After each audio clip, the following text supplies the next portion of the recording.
Tara, luto tayong pikadilyo. Prito lang natin ng patatas, carrots.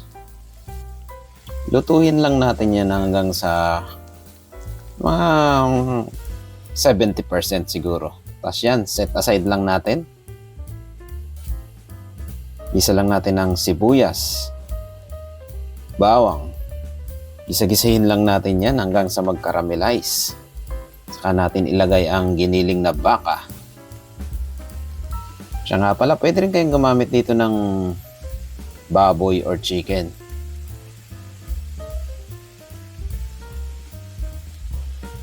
I-spread lang natin ng ganyan yan para syempre tustahin muna natin. At lagyan natin ng paminta at asin. Tapos halu-haluin lang natin yan para kumapit yung pampalasa natin.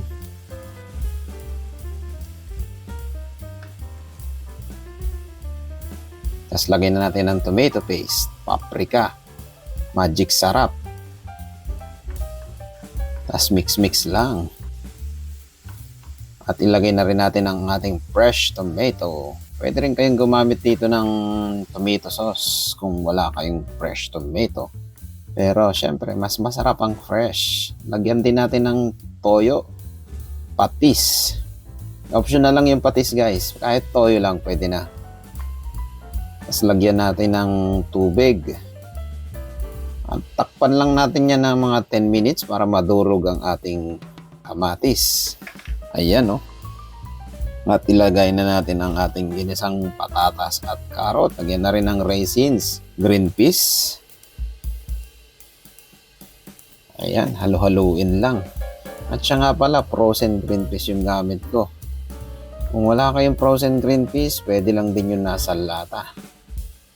Mabilis na lang to guys kasi halos luto na yung mga ingredients na nilagay natin. Ayan o, tignan nyo naman. Depende na lang sa inyo kung dadagdagan nyo ng tubig pa yan or gusto nyo nagmamantika na kagaya nitong sa akin.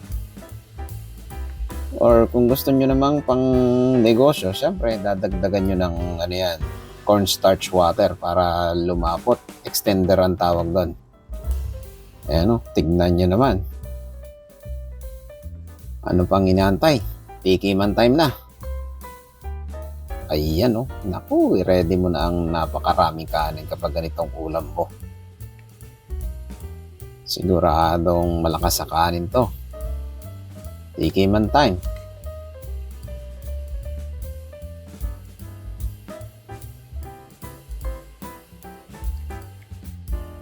Legit.